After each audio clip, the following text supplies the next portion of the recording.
What's something that people pay a lot for that you wouldn't? Makeup. Lashes. Frost. Close.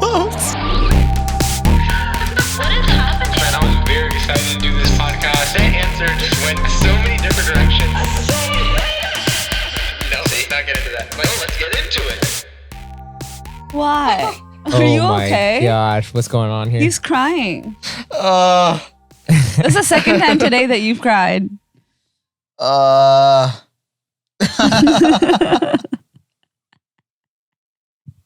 Shamir, you have a flawed answer. Why do I have a flawed answer? Well, first of all, are you going to explain why you're laughing, or should we just continue with the conversation? Why I'm laughing? Mm-hmm. Why was I laughing again? Because we had to redo the intro. We answered our question, and then Shamir was like, hold on. And I thought it was still the podcast. We're like, why are we holding on, Shamir? It's honestly a rollover of laughter and cry. It's you know how minutes used to roll over? Do they still do that? No.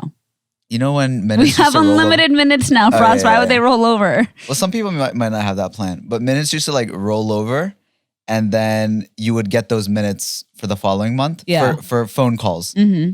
And what happened now was there was just so much happening today. And this happens sometimes, where you're just thinking about something else, and then something slight happens and just triggers the rollover minute, the rollover laughter. Right. And for me, it was the rollover cry to see how it. Yeah, there you go. I got it. Because you needed to cry earlier. I felt tears in my tear ducts, and they just burst from the laughter. Yeah. Okay, let's talk about how other people pay a lot for clothing. And literally clothing is just fabric.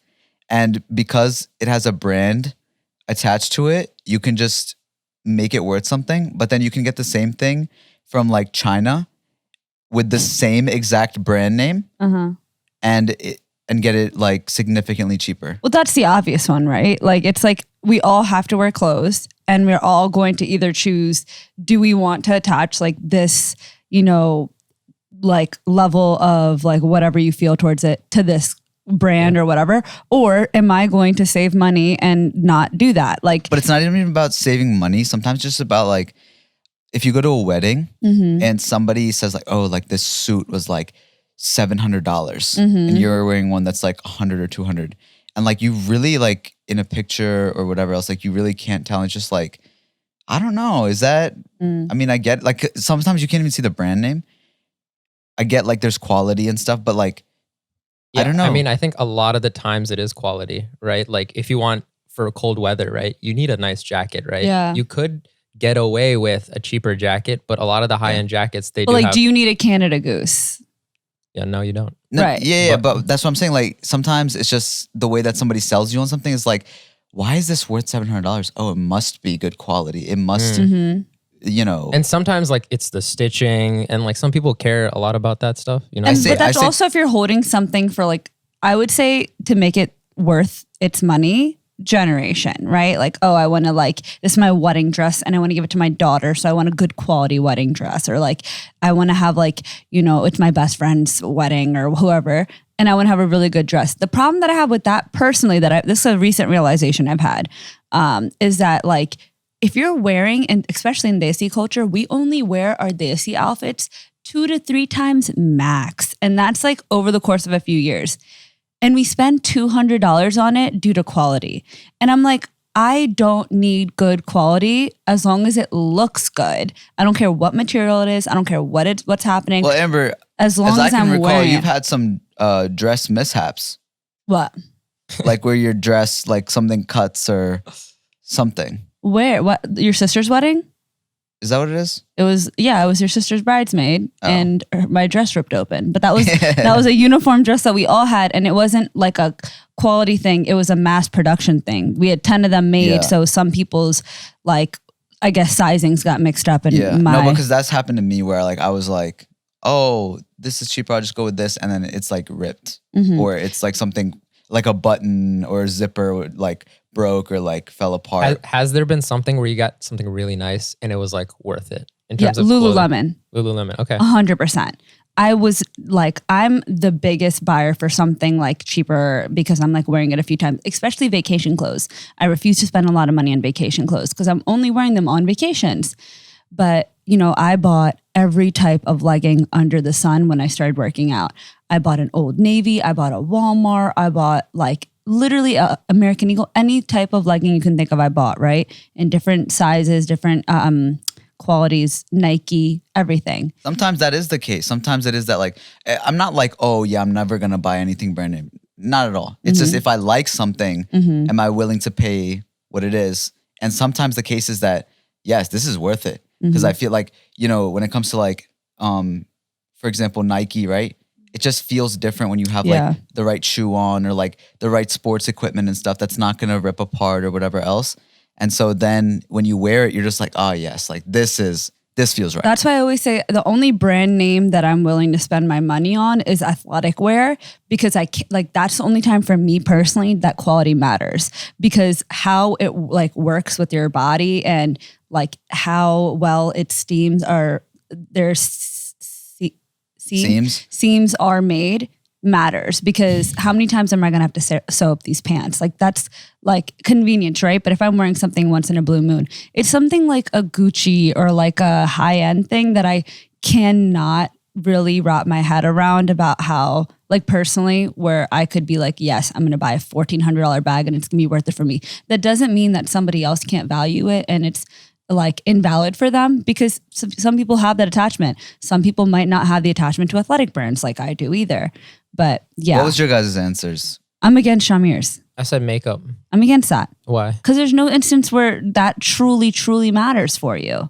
Like this is something that would apply to you that you would refuse to spend your money on. Yeah, but do you spend money on expensive makeup? I mean, I spend money on good quality makeup because that's something about how it blends, right?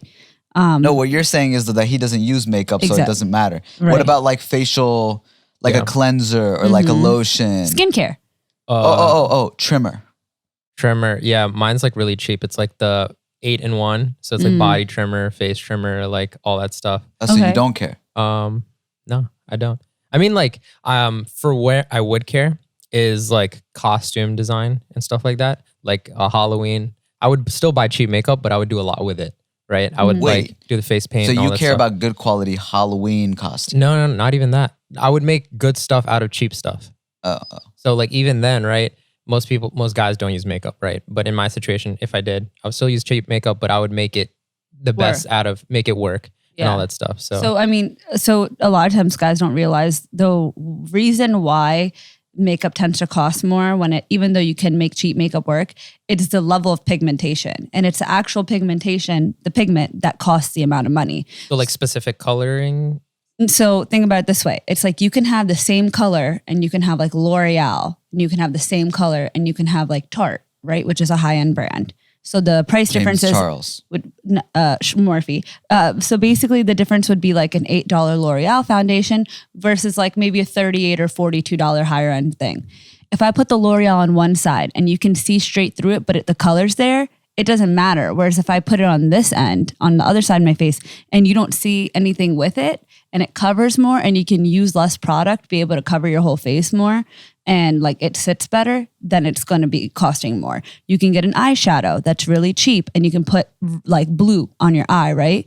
And it will be completely see-through. Yeah. It's just not worth it. Makeup master over here. But you have like makeup for different occasions, right? You have like cheaper makeup because maybe it's not like, you know, maybe you don't go out as much like this day or whatever, or like a high-end event. I would say that my makeup's all pretty middle makeup, because makeup that I wear on a regular day is just less bright or less excessive in color and like eccentric, doesn't change in the like quality of what I'm wearing. Okay, so you get the standard quality that you would normally get. Yeah, between like a $20 and $30 range, I would say that I fall right there. But okay, what was yours? Mine was lashes, because I'll spend money on nails all day because it's like right here, it's in my face. It's something that I value. But lashes, how much do you guys think that fake lashes cost when people put them in? Like they're called lash extensions. Are you guys aware of what lash extensions are? Yeah, people tell me I have lash extensions on. Okay, so like they're basically extensions that they put in between your lashes to make it look like they're your natural lashes, but they're bigger. A lot of people that I know / like, you know, any type of cosmetic person, like my microblader, she had lash extensions. How much do you think that lash extensions go for? I think it's one of those things where you put a quarter in and then turn it, and then it pops out of one of those, like, you know? Mm-hmm. Yeah, don't they have those little like cheap cases they sell like in the front and stuff like that? Like how you would get like a bouncy ball from like a Wise or something. Did you just put it in and then it comes out? Oh, cool. These are 2 inches long. Oh, you got the 7-inch one? Could I borrow that? That's how it works. So put a price tag on that. Yeah, 25 cents, 50 cents. Okay. I would say realistic. Since you're asking me, I probably think it's a little higher. I'll say, $30, $40. Okay, lash extensions start at $125. No, they don't. Yes, they do. 25 cents. $100 if you want the bare minimum. $200 if you want them done like with a good amount of volume. Why? Because they're being put in each lash, each hair. Oh, so the service. The service, but also you can't apply it. You can't apply it. Wait, why not? Because they take each individual lash, one piece of lash. Are we not talking about the same thing? No, you're talking about the lashes that I put right on top, the lash strip. That's lashes. This is lash extensions. It's like they put an individual lash within each lash to make it look bigger. They like attach them and adhere them. Why not just put lash extensions? They last for 4 weeks. Yeah, Walmart, you can get some lashes for $3. That's lashes. We're talking about lash extensions. Who cares? Why not just They do the last lash for 4 weeks. I take my lashes off at the end of the day, as you guys have probably noticed. Actually, your lashes usually come off. Right. Via the wind, via some water. Last night it was just because of time. Like, they come off. Lash extensions last an entire month without anything. And you don't put mascara on at all. Yeah. Anyways. Sounds annoying. It's expensive and I would not spend money on it. Although, if somebody wants me to be an ambassador for your lash brand, let me know. Look at Amber. Wow. She's getting all these brand deals and all that stuff. I know. What the heck's It's so, going on? like, you could just, if you're an influencer, just like, yo, let me check out your stuff. Is that your goal? No, but right now I have like half of my routine done in collabs. So I'm enjoying it so far. What a flex. Well, welcome guys to the strangest and greatest podcast in the game. This is Strange Flavors. My name is Shamir. I'm for us. My name is Amber. Are you okay, Shamir? And this is brought to you by Alif Theory. You'd like to email us or send us your music at strangeflavorspodcast@gmail.com. You can reach us anywhere. And yeah, if you'd like to get this dope Strange Flavors merch, you can go to strangeflavors.store. And if you'd like to support this podcast with a small monthly donation to help sustain future episodes, there is a link down below and be part of Strange Flavors Town. Strange Flavors Town includes Bobber's Bagels, Cassie's Cupcakes, Air Huz, Icy's, Free Huz, Fluffles, Uslam's, Apples, Shamil, Shawarmas. Yeah. Why are you asking if he's okay? Because he was so like me to you. He was like, welcome back to Strange Flavors. You just had some, you need to finish that coffee cup. Listen, guys, what happened is... And Frost is over here laying down across the couch. Feet up and all. The laying down is not from the tiredness. It's from the mental exhaustion of what I went through today. Yeah. I drank somebody else's... what was it in it? Liquid IV from their bottle. And... it just put my body in a state of absolute shock and disgust. Ross, to begin with, is a germaphobe.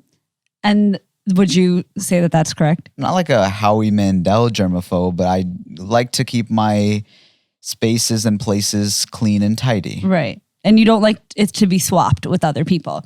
And Definitely not that. Right. And so we had somebody here who had put the liquid IV powder. It's just like an electrolyte powder that you put into water. Frost just casually picks it up and just takes a little swish of it.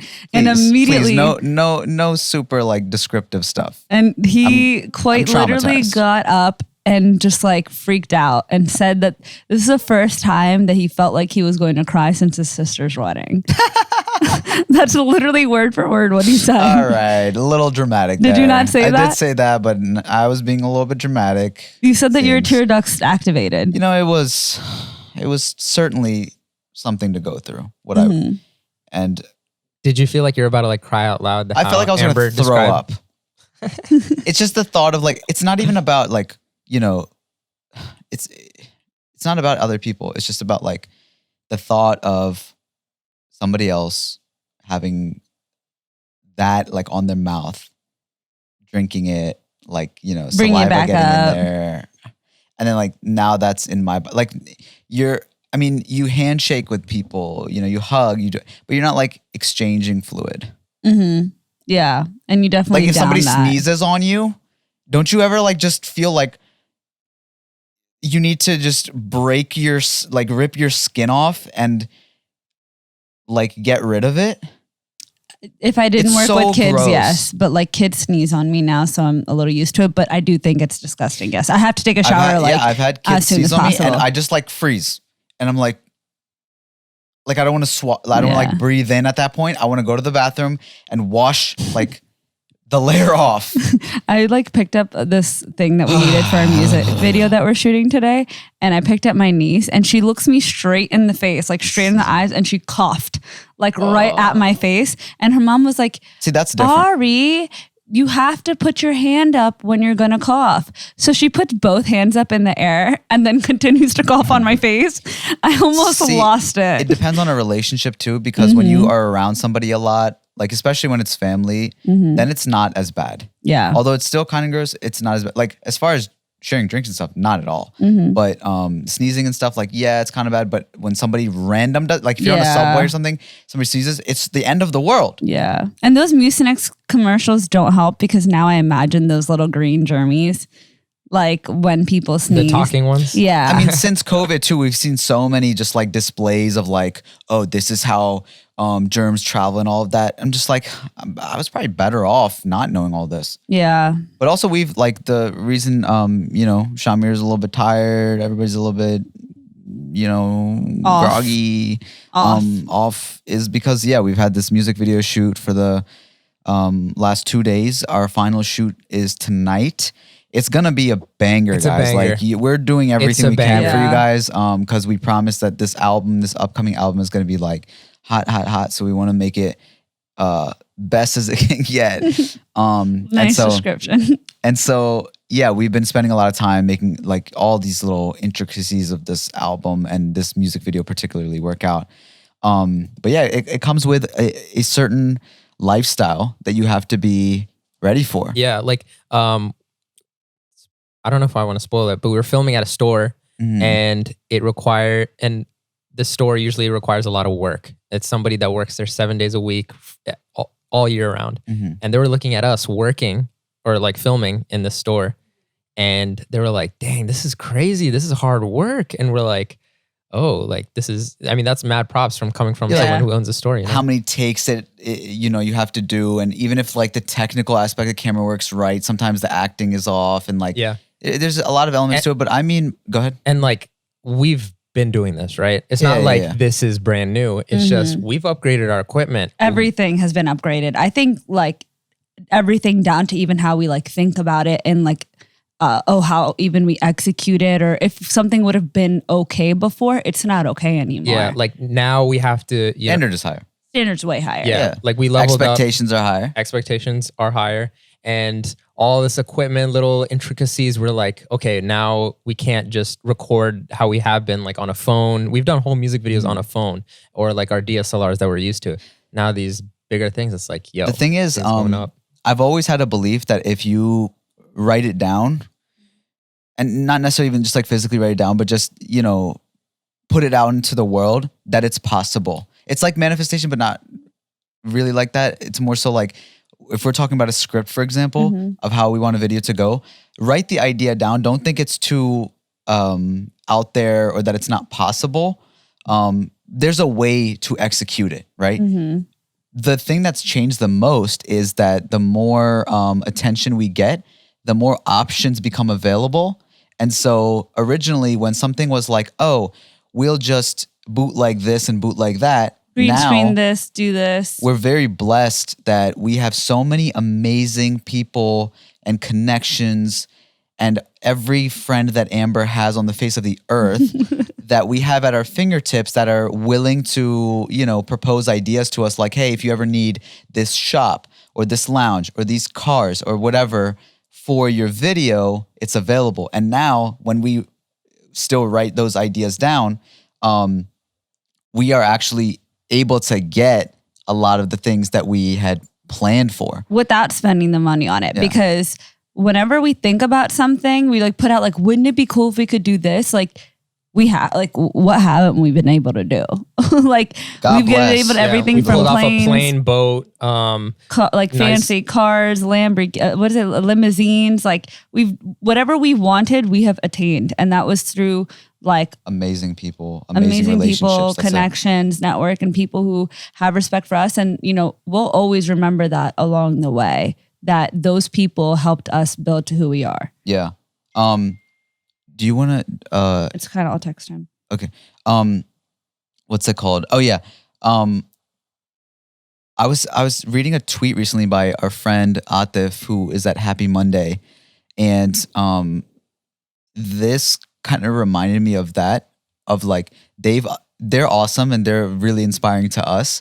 They've like upgraded and actually gotten a studio and all of that. And it's so cool to see. And he was saying that like on 4th of July and holidays, he's still working because now that it's his place, he still has to do everything with it.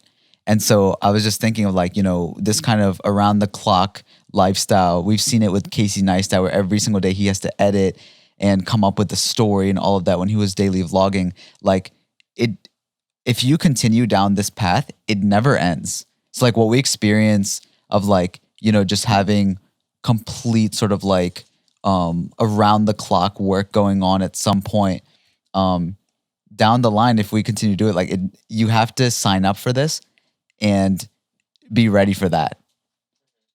And that's what I was just like thinking of what Alif said. And I was just like, yeah, like that's crazy. He's at a level that like we would like to get to someday. And it is still like, he's still doing it because he loves it that much. But I definitely thank you to everybody who's allowed us to continue doing it as far as we've done it. And we hope to make you proud and happy with what we're producing. Yeah. In the midst of all this, I haven't taken a hot shower in a long time. And because cold showers just like make you feel so much better, I've realized. And just like the benefits of it and all of that. Do you go straight into the cold shower or do you like go hot? I've started, no. I recently have just gone straight into the cold shower and what kind like, of human are you? try to like catch my breath basically because it's so cold. Yeah. But then I would do that and I'd be like, oh my God, this sucks. And then like a minute later, you're like, oh, this is chill. it's fine. It's fine. And anything slightly warmer is bad. Huh. Yeah. Yeah. But this Because morning, I just like was running around and I was sweaty and then I went into a hot shower and I felt disgusting. yeah, I mean, that's true too. It's really hard in the winter, of course. But this morning I turned on the hot shower. And if you go in hot, you can't go cold. Yeah. And that hot shower was scalding hot. Yeah. I went back to my ways. Oh, I need that back You in my feel life. good? I feel, you know, as a kid, I used to take hot, scalding hot showers as a kid. I'd stay in there forever. And my parents were like, you gotta like calm down because one, you're burning your skin, but also you be going crazy with the water bill. But we're not playing it that way anymore. Today was just a cheat code because I was just like, you know what? I'm tired. Let me just. You deserve it. Yeah. Before school, I used to do that. Oh my God. I would not get out of the shower. Because you didn't want to go to school. Well, that, but also it was a hot shower. Yeah. And that felt so good. When you're tired, you just like, you know how like you get cozy? You just want It to feels so good. you just want to sleep in the shower. Wow. You want to do your article? Yeah. Right. Okay, so I found this article that says 7 behaviors that enhance your desirability. And I thought it was funny because I think that like desirability, like, you know, when we ask you to like, oh, like, what do you want somebody? Like we all kind of say different things. What do you want? And what do you seek in a guy or girl? So- Like Yeah. that type of thing. So this is not like overall, it's like for relationship, It says, essentially. it's, I guess, things that would make you more wantable instead of like the checklist things. Like things, I guess. Yeah, like anybody could do these things and it's kind of like whatever. Yeah, they would make you more Well, desirable. let's see what it is though. Okay, so let's start with the first thing, which says own your most embarrassing feature. Ooh, I really like that. That's fire. That's really fire. It says, But I what own is my this- most embarrassing feature and magically it made me more desirable. If you're one of those few people who love every inch of their body, consider yourself lucky. This is for people who fret over their few extra pounds, receding hairline, or oddly shaped whatever. All you need to do is own it, flaunt it like you're proud of it. I mean, you know, with insecurities in general, right? Like that's the biggest sort of thing that prevents you from just existing at times, but also just being yourself. Yeah. And oh my God, like I can speak on that forever of like just owning everything about yourself and making fun of yourself and, you know, getting rid of that portion so then you can continue to be yourself. That's what makes comedians like so like top tier in a way too. It's like they're just untouchable in a way because there's nothing you can say about them that they won't say about themselves. That's what it is. It's being untouchable at a point. Not in some like, oh, like I'm better than everybody, but like just like, you know, there's nothing that could get to you that would bring you down and you can truly. It's like saying the taboo stuff that a lot of people wouldn't say about themselves. Yeah. And it's like, oh, comfortability, like, oh, other people feel this about this, feel themselves about this way. I also think it takes away from other people noticing it, right? Like say, for example, like you have some sort of thing that's just like weird that like, you know, that people would notice or a like huge long schlong or something, right? Well, see a long schlong? I said a long schlong. are people noticing that? Like, how are they going to? I think if you had that, you'd probably be like wearing some tight sweatpants or something and be like, Gray you sweatpants. Oh, guys, I just want to let you know before, you know, anybody points it out. Yeah, that the schlong long. this banana is bigger than usual. Oh my God. So I'm sorry, guys. Like, I'm pretty insecure about it. What? Like, I think that if somebody has something that's like an outward feature or maybe trait, like, you know, maybe they have like, you know, a speech impediment of some sort or like, you know, whatever. And they say it and then, you know, it kind of clears it up and takes it out the way. Like, oh, we both acknowledge that that's there. Then I think it like, that in itself is attractive, but it also like takes away from like, you know, the awkwardness of it in a way. Yeah, and I think what Shamir was kind of like alluding to earlier is just like that when other people do it, then it makes you, it inspires you to be able to also come out with like being okay about a certain feature or something. I know for like me or like maybe a lot of South Asian kids, when you see representation, that helps a lot. Like I know that sometimes it seems like, oh, whatever, like why are we trying to be so diverse, whatever.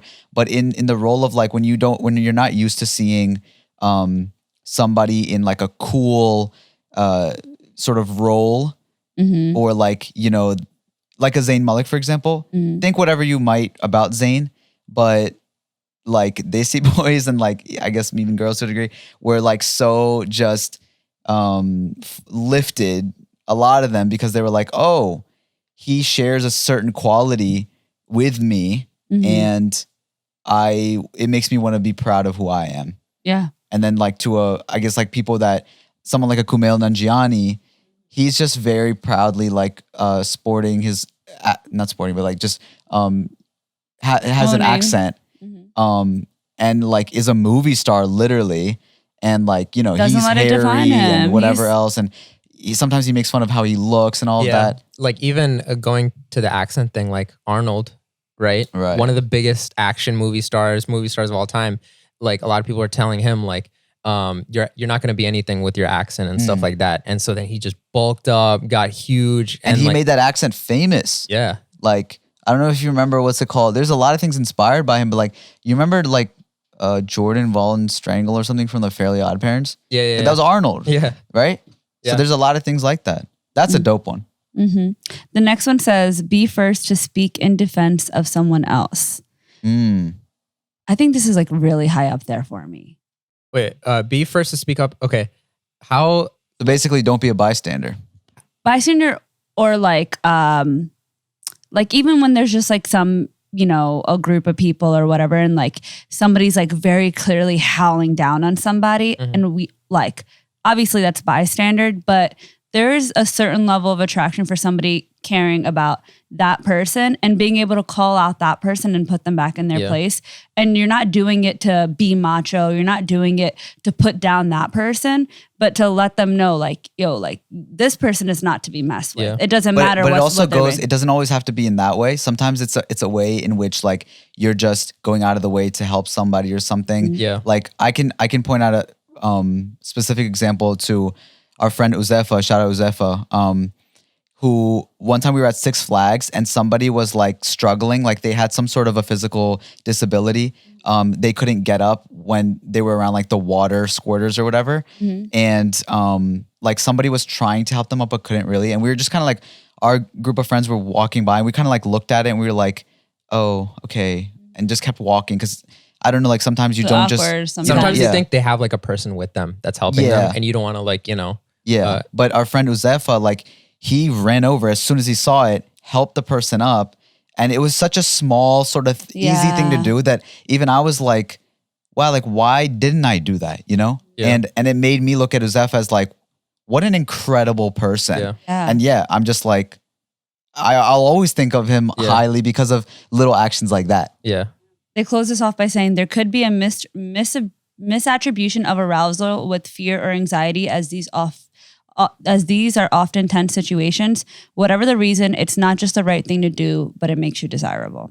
So that's cool. Now, I don't know about these ones, but what do you guys feel? It says, be the weird one everybody talks about. It says... If it's not forced. When the rest of us are... this brings up Hannah, and it says, when the rest of us are geared up to go clubbing after work, she would change into a dress and go to a jazz bar by herself. Behind her back, we'd laugh at her. A jazz bar? Seriously? Who would do that? But whenever she was around, every guy hovered around her like a desperate groupie trailing a rock star. Her weirdness made her seem exotic, even though you would never notice her in a crowd. Everyone has their thing, like their passion they keep under wraps because it cuts against the grain. I think that's just saying be unique. I don't think that like necessarily be the weird one. Yeah. What were you talking about? Like it depends. Well, like when people force it, like they want to be the center of attention and they'll maybe travel places just to like have a story and tell the story in a certain way. And it's probably super exaggerated, but they go in these circles and try to be the weird one. Like, oh yeah, I tried this. Oh, I'm so different. Yeah. Not even weird, like I'm different. Yeah. And you can tell easily when it's like forced and when it's natural. I think this is what you were saying, like just owning your uniqueness or like, you know, not hiding it. Okay, the next one says, reveal your artsy side. Any form or even craft enhances your attractiveness. Even you don't even have to be an expert. If you've got a secret book of poetry you've been writing since you're 12, tell people about it. Share it. The same goes if you blow glass or carve ice castles over the weekend. Sorry, I cannot speak today. We get it. Yeah. Demonstrating skill as an art form or craft makes you interesting because it reveals something about you and how you see the world. I think the times have changed where it seems that everybody has an artsy side at this point. You could pull out your Instagram and be like, oh, look at my aesthetic or whatever it is. Or like, I have a podcast, I have this and that. We're all in that way. I say, don't reveal it. I say, you know, be yourself in whatever way. Like, if you're passionate about that, that's cool. But like, let it reveal itself. Yeah. I don't think you should walk around saying, I'm a writer, I'm a painter or whatever. Like, you know, post about it. Cool. Like that's your thing. You want to market yourself, all that. That's cool. But like, I don't think that should take over like a personality or something. Yeah. Also, it's like amazing when you find out somebody's that thing. Exactly. You're like, what? Like you write, you do this, and then let me see it. And then you see the work and you're like, oh, this is amazing. We've seen like the super spectrum of it because of, you know, everyone, you know, that finds out about us or something like already knowing what we do. And sometimes when I go into a brand new crowd where I'm a stranger and they don't know any of that, but I'm accepted for everything except that. And then when they find out that, you know, I make music and have all this art and everything, I mean, like, you know, the reaction you're going to get already. And we've been doing it for a long time. So like there's a level of professionalism. So, you know, we kind of know that would be an easy like way to make it in. But when you're accepted and everything without that, and then they find out, then they have a better experience too. Because if they already like you and then they find out about all this stuff, then now the relationship gets stronger. So yeah, we're also in like a weird saturated part of like brown creatives where like we know their artsy side first. Mm-hmm. And then we get to know like what do they do for a day job and like what's all their like normal things later. Yeah. So that's probably for normal people. Like, you know, if you work a 9 to 5, then you're not boasting your artsy side first, you know? Okay. So the next one is get your shit together. We like people who've got their shit together, but what does it mean? Basically, refrain from your worst tendencies. There'll be times in your life where you don't have your shit together. That's okay. But you eventually want to have it together and manage your stress successfully. That's not, I don't know about this one. This one comes, you know? Mm-hmm. It's like, you don't just decide. I mean, I'm going to get my shit together. At times you can, because it's like, oh, for this week, I'll get it together for whatever. But like overall, I think that's a really difficult sort of like thing to try to accomplish. Well, I don't know about you guys, but like sometimes in high school, you know, like those type of people, they're like folders organized, like they go to every class on time, like they get A's, they make sure they get those grades. You can kind of tell like those are the type of people that get their shit together, you know? But is it because sometimes we see people with messy rooms and kind of all over the place, they might dress a certain way. And then, you know, they might have a sort of different approach to life. And then I'm more interested in like, what's the underlying sort of bigger issue here, right? Yeah. Like you might be messy or something and you could clean the apartment or the room, but what's really like driving that stress? And so get your shit together could be, oh, clean this up and make it look presentable. Or it could be like, forget this. Like, what's the bigger issue here? Do you need to go to therapy? Do you need to fix your job? Do you need to fix a relationship? What's going on? Yeah. How many are left? Let's wrap this up. Yeah. I think, okay, I'll leave my personal things from that. But yeah, and I think getting your shit together is different for everybody. Yeah. Like for me, it was simply as waking up earlier. That helped me get my shit together because I was not the person I wanted to be. But, you know, that goes differently for everybody. Okay. Act like you can learn something from everyone you meet. Love that. Mm-hmm. But not even act like it, genuinely. We talked about this later, but it's good to be a student of the world. Yeah. Okay. That's what you'll learn on the podcast today. Later, yeah. Okay, balance mystery with too much information. Huh? We need some clarification on this one. This is like a story, but it says...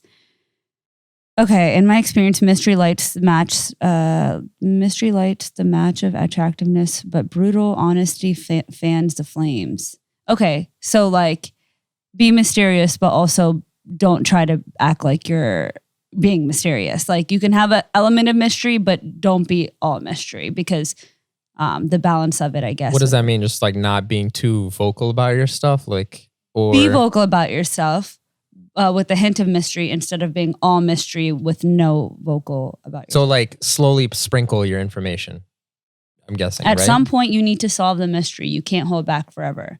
In time, the sense of intrigue wanes and transitions of caginess and suspicion. What is he hiding from me? Well, this goes back to our conversation about the artsy thing. Like, don't reveal your artsy side completely. Like, have something, you know, that you keep to yourself, and then eventually, like in conversation, it comes down to self-awareness. Like, how artsy are you really? You know, I think too much mystery allows for people to build skepticism on you, which then would take away from their your desirability aspect. Yeah, which I really like the why it says balance mystery. Like, because you need a good balance of that. So I think that's well worded. Yeah. That's dope. These were really cool. Yeah. And now we are going to attempt to get our shit together because there's people waiting at the door. Yeah. 2 people. And we have our final shoot today. So bear with us, people. Thank you for bearing with us. The stranger today is a friend who flew all the way from Portland, Oregon to be on this podcast today. He even brought a guest with him because he is putting on a whole theatrical performance. Wow. It's pretty funny, pretty exciting. And some intellectual commentary in there on society and sort of introspective ideas. So hear it all the way throughout, and you know, be ready for it. But it does get to some sort of reasoning, and some interesting ideas. So please welcome our stranger, Max Ducey.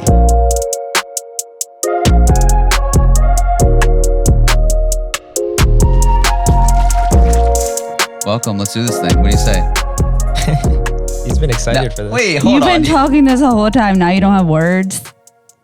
What's going on? What's going on? I mean, are you going to do an introduction? No, we already did the intro. We do the Yeah. intro before. This is how production works. We've already introduced you guys. All right, listen, guys. We have Max and Charlie here. They are twins, Identical. identical. Max was supposed to be our guest, and he himself brought a guest, which is his twin brother, Charlie, sitting next to him. Charlie, say hi. Identical. Hi there. And okay, They're not going to know the difference because they sound alike. Yeah. It's going to sound like two people. Well, worse Charlie sounding. sounds. I don't know if smarter is the right word, but Let's say refined. Refined, wow. His language just a little bit more he's sharper. like it's like Squidward and Squilliam. That's the way I'm saying it. That's accurate. Like Charlie sounds fancy for some reason. Yeah. I think the challenge for your listeners should be to try to distinguish the two voices on this Don't try to podcast. talk like him now. I think what they'll notice right away is that you guys are definitely West Coast, because you guys have very West Coasty voices. Would you say so? I can't say that I've ever heard that in my entire life, but It's like, I can't say that I've ever heard that in my entire life. I think that's Yeah, what they're going to bro. pick up on the first. real question is, Yeah. do we look similar? Okay. So Amber and that has obviously some thoughts. only applies Okay, to the do you- that people can see this. Do you happen to know that shortly after, if you guys were conceived, that your mom went on a roller coaster or not? I'm sure she didn't. Are you sure? Because they have this thing about a lot of like situations with identical twins in biology don't make a lot of sense. So they have this thing that shortly after the egg is fertilized, that if you go on a roller coaster or something, sometimes they just split or like some sort of instance. Is this a BuzzFeed article? No, I'm being so Yes or serious. no? I took early childhood education as an entire associate's degree. I believe you. So- but the roller coaster is just Yeah, like the- everything in the no, world. is a that's roller what I'm coaster. saying is like roller coaster, something where your body's like completely thrown, where like shaken essentially. And roller coaster is just the easiest way to put that. What are you trying to say about them? I'm just trying to say that like y'all were meant to be one person and your mom jumped up and down a few times and now you're two people. Oh, so like twins aren't supposed to happen? Identical twins. Fraternal twins are two different eggs. Identical Yeah. twins are one egg Okay. that got fertilized and then just happened to split at some point. Charlie, thoughts? Sounds right to me. I guess another way of putting it would be we're the product of a disturbance. Ooh. Identical Yeah. twins are literally, no offense when I say this, but like a freak of nature. Like you guys are Yeah. like so weird. Who's the older one? I am. I could tell. But like not from like look wise, he looks older though. I think Charlie looks older. No, not like the older twin always looks a little bit more broad, but the younger twin, like the only reason I would say looks older is because of like his mannerisms, his hair, whatever. Like, So he acts older. He's more for mature. sure. Oh, look, we got the roller coasters in pregnancy. Yeah. Okay. So it's a thing. But Yeah. I mean, as far as physical appearance, like what are the Well, this is what I will say. Differences. So Max has been a friend for a while, and we've taken a trip with him, or a few maybe. Well, we were taking a trip, and you were there. You lived in there. But we would always call him Jake Gyllenhaal because he has that appearance. And then when we found out you had a twin, you showed us some pictures, and early on we were like, "Oh my God, he looks like Tobey Maguire." Yeah. And I don't know if I see it Now necessarily I don't now, see it anymore. But They then it have the did. same nose though. But you guys are movie Different stars, versions of basically. Jake Gyllenhaal. Like different movies like of Jake Gyllenhaal. Yeah, see I what- would prefer to be Donnie Darko. Yeah, I mean, Honestly, yeah, vibes. I think so. right? Like he gives all kind of that vibe. Yeah. So He does. He gives me English teacher vibes. Charlie does. Has Jake Gyllenhaal ever played an English teacher? No. Maybe I you don't could know. now. Like Ezra from Pretty Little Liars. no, I wish I had a Nightcrawler. girl here. Jake Gyllenhaal, Nightcrawler. You think he's that's Nightcrawler? Charlie. Yeah. I'm not liking that comparison. Okay, but you guys grew up in Portland, right? Well, mostly. I mean, since 2003. So yeah. And what was like your upbringing like? All I know so far is that you guys were both valedictorians of your school, right? What? Is that How true? is that possible? Dude, that's insane. Charlie doesn't like where this is going for some reason. it seems. Is this true, yes or no? Yeah, that's true. And we gave a speech where he introduced himself as Charlie and I introduced myself as Max. Nice. Wow. That's so Dude, cute. twins are so fun. I know. So did you have like the exact same GPA and did like literally the exact same the GPA? exact same And GPA. that you have to be like number one in class ranked, right? I mean, if That's impressive. be honest. So like, I mean, if one of the twins, or even if your brother or sister goes to the same school as you, if they are a valedictorian, I feel like the other one is bound to be one, right? Because What? you're in the same No. house. No, that's No sharing of notes, maybe. that seems like they definitely Charlie? did all their homework Charlie, together. don't lie. He was doing all of Max's homework. What do you mean? Were you guys like trying to get the same like? Or were you competing with each Grades other? or, Hold on, like- Charlie's hiding something. Charlie, don't lie. I don't know if there's a whole lot more to the story. I think that we both had similar academic, skills, and then we came out with the same GPA. No. And we got to give a speech. I'm not buying this. There was No. not any collusion. Class, you guys were class No ranked. collusion. Russian hoax. I mean, it's not easy being a valedictorian. And then having your twin brother be the same. Same exact. Max, you're not talking. Speak. I just want to set the record straight that there's no collusion. It was a Russian hoax. I kind So it of. was a collusion. They both are very smart. I mean, like, just hearing Charlie, I feel like that's. Yeah, I've learned like 4 new words. But like one test didn't go wrong where Well, he one wa- got an A- and the GPA walked in with moved a off book. a little bit. Yeah, you walked in with a book. And you bro. guys came with notes. Yeah. You're the second person to ever come with notes on our podcast. Yeah. Where like you literally have to just sit there and we talk to you, but you're like, Well, I am afraid that I'm not going to get to the notes, unfortunately. what are the notes Yeah, about? let's. Well, I would like to return to something I was talking about earlier, which is what are the physical differences between us? Okay, so you want to? I mean, it's really just. The hair, the beard, the facial structure. He has a much sharper one than you. Like, Yeah. do we look identical? No. You guys look fraternal. Shame. How could we look more identical? If he grew a beard and a mustache and he but- cut his hair similar to here, you what- and he I also have got another more. option for you. Okay. I have Oh another my God. option for Okay. you. This is the So surprise. it's actually funny that you say that because I tried to get Charlie to grow a beard for this podcast. Okay. What? He's stuffing a jacket in his shirt right and now. he refused to grow a beard. and brought props, we're- guys. Now And we're over since here. Charlie Yeah. refused to grow a beard, he left me with only one choice. Stop it is right to now. shave his beard. Stop Just it to shave my beard. on the podcast. He's literally brought a razor. Are you kidding me? I'll hold the mic up. You focus Yeah. on this. Actually, the mic probably doesn't need to be involved because It does.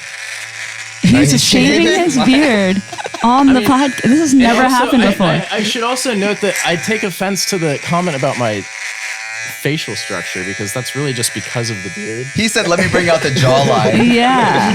Damn. Charlie, And what do you I think said about this? feature. Oh my gosh. I want the razor next. I have too much stubble.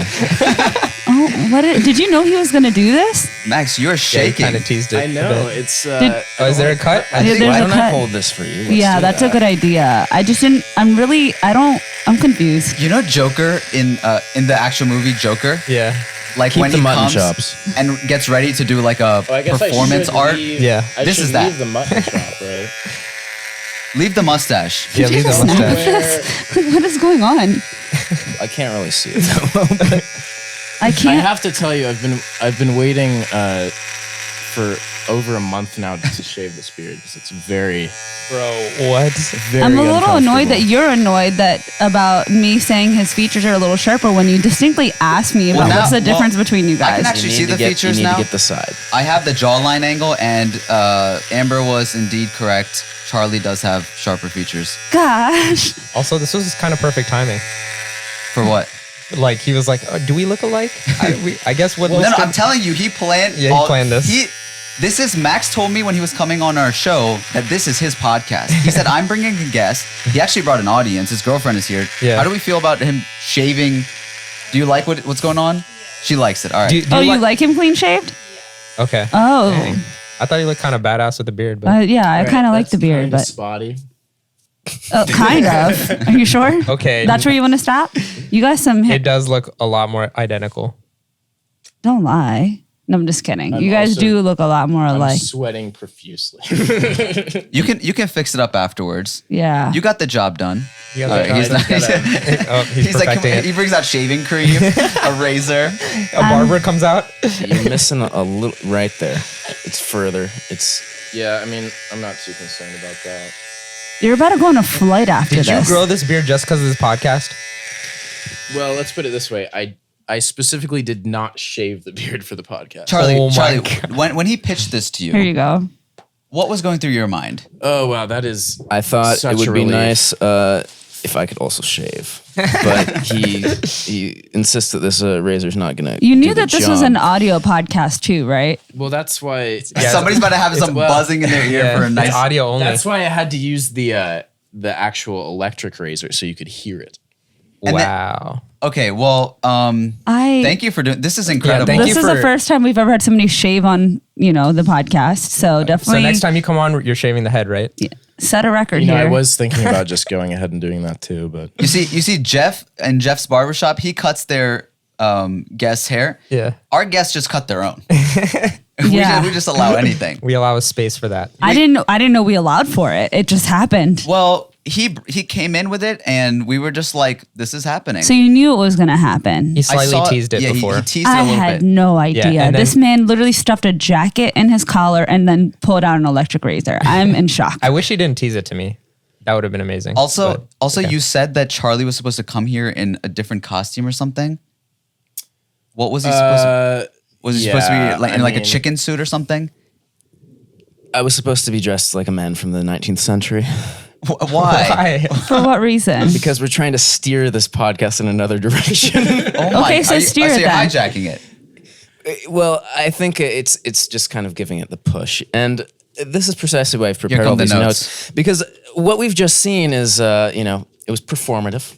It was maybe a work of art, but it was definitely performance performative. It was performance art, and art is all about portrayal, expectations, Okay. and seems to get a little bit away from reality. Is Seems this to get your a idea? little bit away you from sound really into this. how things really are.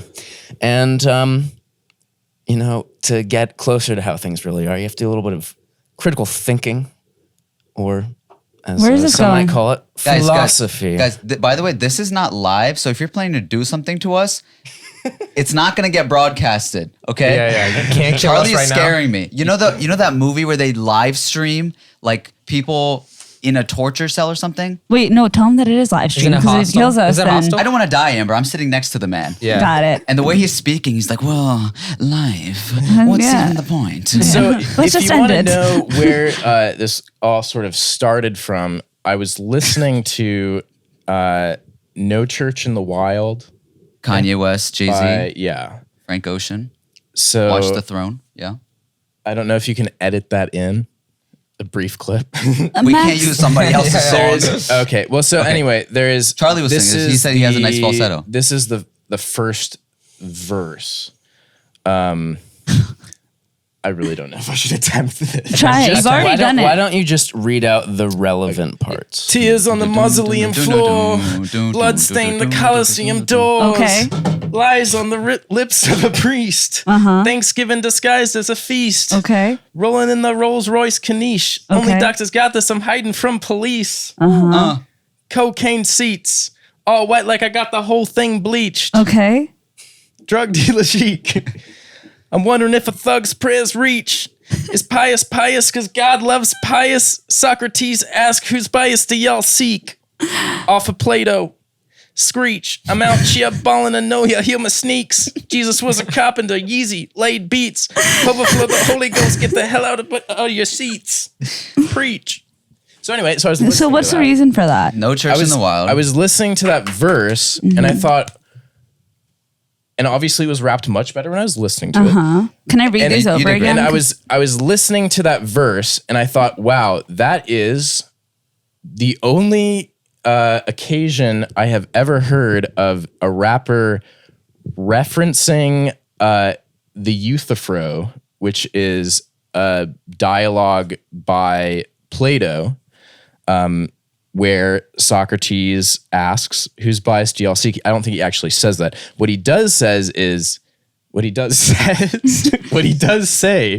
is that is pious pious because God loves pious, which is obviously like lyrically interesting because of the sort of like enunciation and what is the consonants, because of the consonants. Yeah. But if like that's just an interesting, first of all, interesting to just have a reference to that, period. Interesting to have a reference to that in a rap song. Interesting that it's Jay-Z who's referencing it.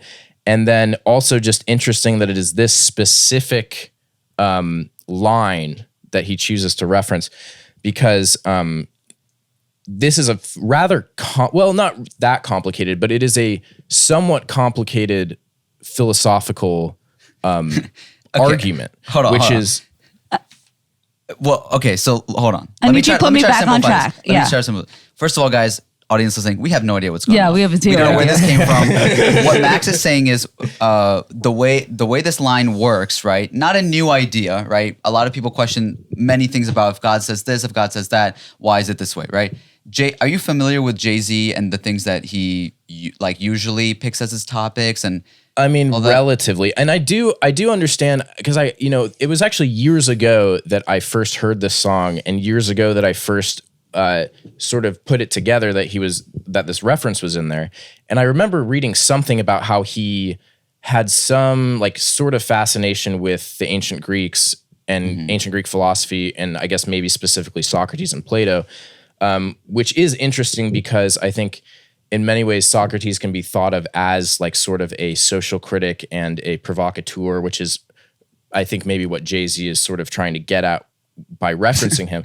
But it is interesting. Can you put me back on track? I just want to know the relevance real quick. Just put Let me get there. Oh, okay. Got it. he wrote this Roll down with when me. he first heard the song. I He's have like, 3 pages of notes. One day I'll be. Okay. He was like, We're one day good. I'll This be is on a podcast. And he wanted to just let the world know at some point. This is the first platform he had to talk about this. So Got it. he brought like Got 10 it. pages of I am notes. here to evangelize. He's here to get his thoughts out. No, but so yeah, if you look at this line, is pious pious because God loves pious.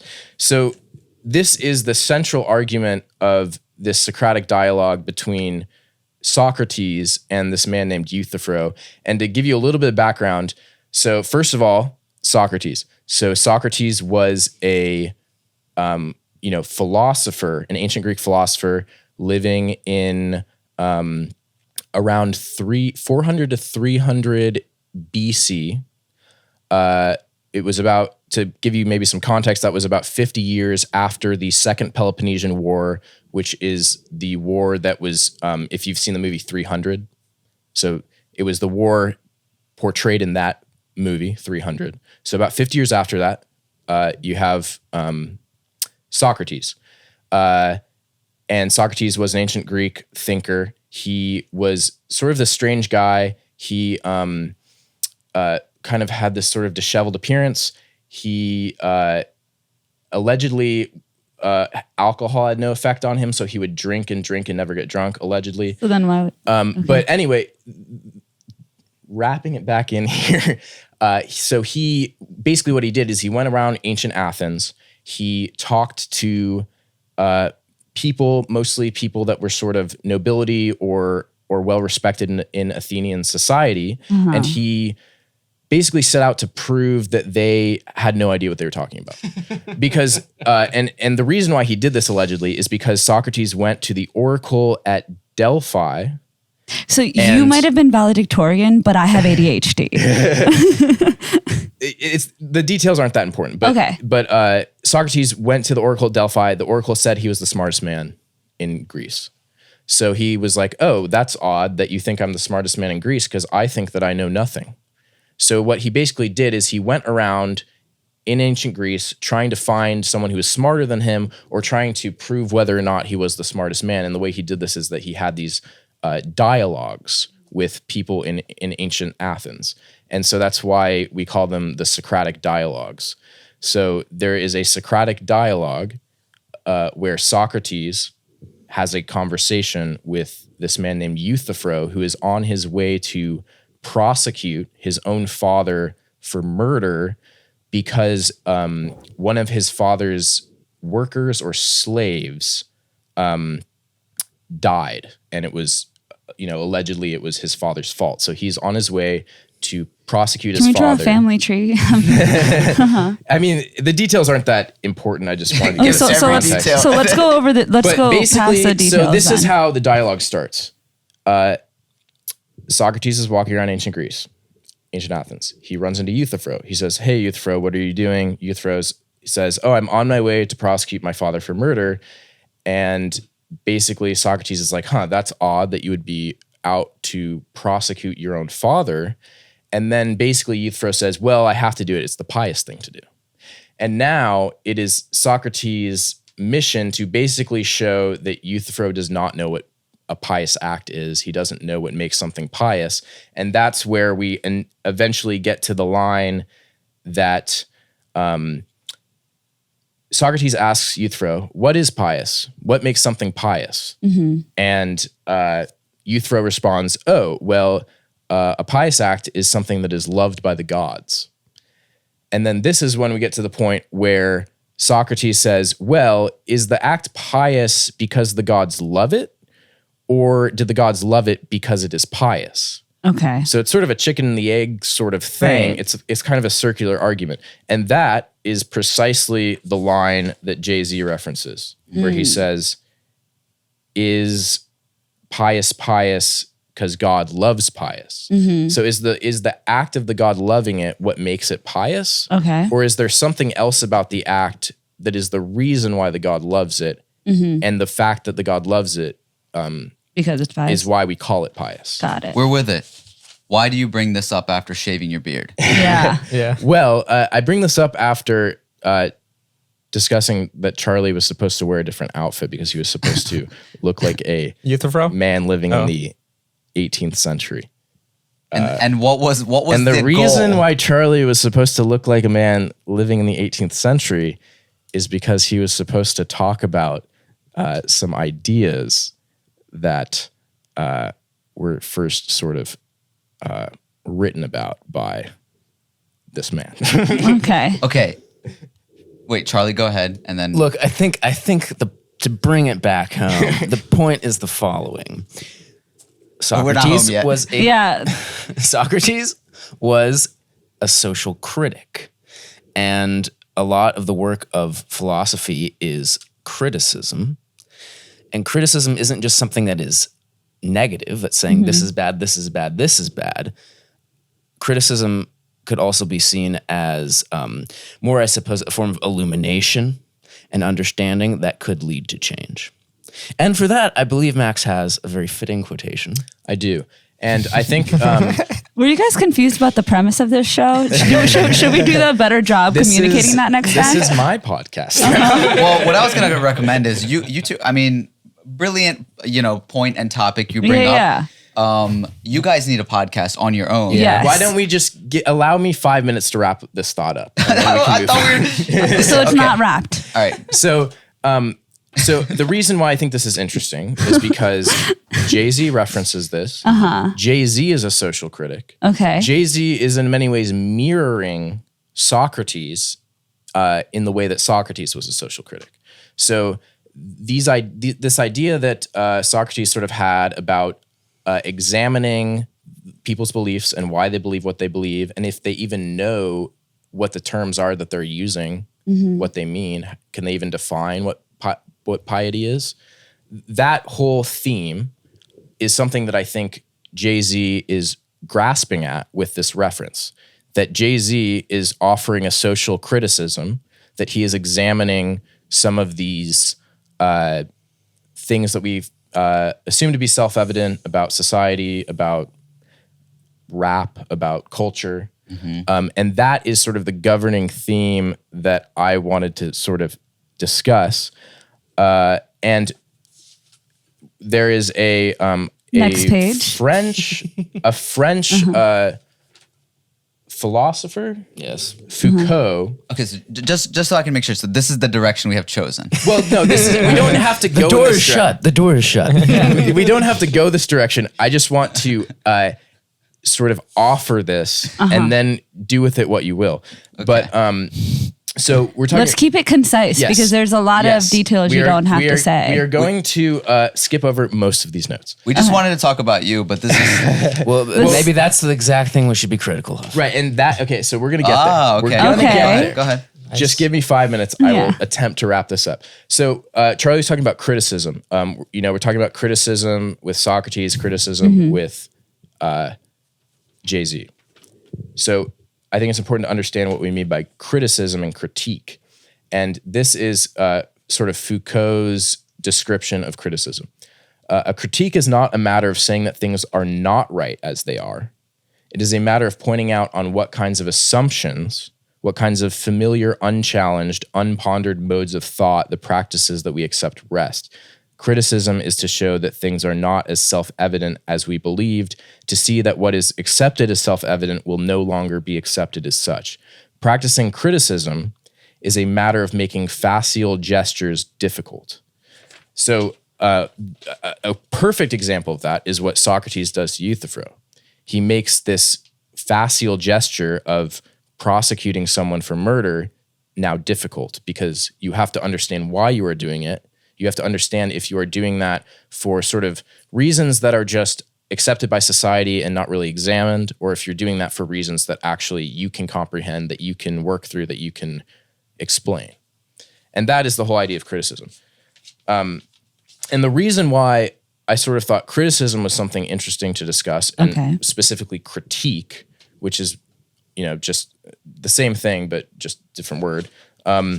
The reason why I thought that was interesting to discuss is that I think that a very common theme in social media, multimedia today is this use of profiles, essentially. Okay. So, and this is both a specific term and a general term. So you can think of it very specifically in the sense of a Instagram profile, a Facebook profile, a dating app profile. People create profiles, and profiles are useful because they allow you to sort of curate content and create. And I mean, for us, you probably know a lot more about this than I do because there's this whole idea of curating a brand, of creating a brand. Sure, how you depict yourself, the ideas that you present, how you want people to view you. And I think that is coming from the critical angle again. That is not a negative thing. Profiling and the term that is sometimes used, profilicity, is a useful thing because it allows you to take things in a certain direction, to be concise in how you are portraying or communicating ideas. But I think that there's, on the flip side, there are also potentially some problematic things that arise with profiles, right? Because you may be portraying and creating a profile that is not, and it depends what the reason you're creating the profile is. But say I'm creating a profile because I have an Instagram page and I want my Instagram page to make me look attractive and popular and wealthy. I would be curating a profile that would be communicating that, right? And that's not necessarily a bad thing, but say that someone on Instagram doesn't realize that I am curating a profile specifically to portray that I am wealthy, that I am attractive, that I am popular. Which happens. Right. And they think that I'm curating just a profile that is just a realistic representation of my life. That would be problematic because they would be misled. They would think, oh, this guy is wealthy and popular and attractive and he has no problems and he is just this incredible person. But that's not really true because I am specifically curating a profile with a specific agenda. Right. And if that agenda isn't made clear, and if it's not clear on what sort of biases and truths I am building the profile, then that can be very problematic. Yeah. And the big thing that it leads to is a lot of misrepresentation, a lot of misleading information, fake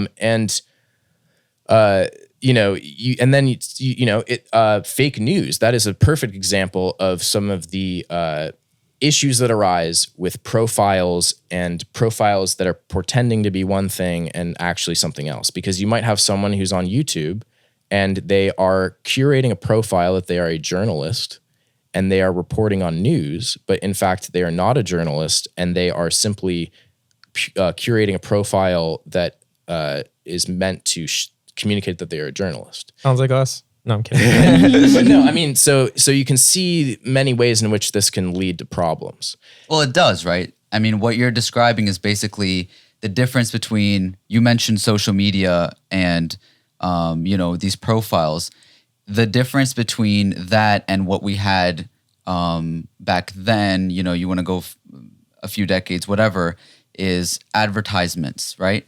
Now the difference is just access. So we have access to the same sort of platforms that people were advertising on or broadcasting on as individuals, as, the three of us here having a podcast, which we don't need an entire sort of network behind, right? Putting all of those ideas, yes, they can be positive because we finally have unique voices out there that we wouldn't have had normally. Everybody can feel like they're unique to a degree. Right. And that's a little bit of selfishness there. But the kind of route that you choose, what information you put out, right, and whether you let the people know what's behind it, is surely up to the person who is broadcasting that, of right? course. And so you are the curator, right, of the profile. Mm-hmm.